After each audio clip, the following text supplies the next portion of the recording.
po sa inyong lahat. Ito po ang Lolang Vlogger ng Bulacan. Napakaswerte ko po.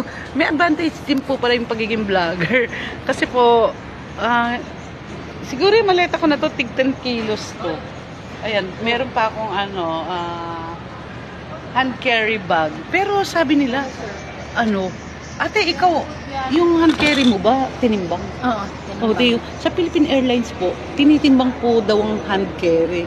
Kaya sabi ko, ang swerte ko naman dahil ang hand carry ko, 3.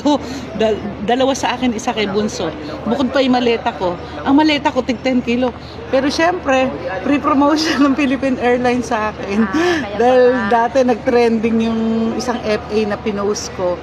Ay, hindi na po nila tinimbang. Nilagyan na agad nila ng ganire. Nilagyan na po agad nila ng ganire. Hindi na po siya tinimbang. Kaya maraming salamat po sa aking mga kasuki sa Philippine Airlines. Napakasarap po talagang sumakay sa Philippine Airlines. Maraming salamat po. At syempre po, ano pong pangalan niyo, te? Nining. Nining, na-interview ko pa po siya kasi may nagsabi sa akin, ay, ang higpit ng Philippine Airlines ngayon, tinitimbang pati hand carry. Kasi Nining po ay taga saan? Cebu. Taga Cebu po Lapu-Lapu. siya. Ayan, taga Lapu-Lapu. At siya po ay bago ko pong follower. Maraming salamat po.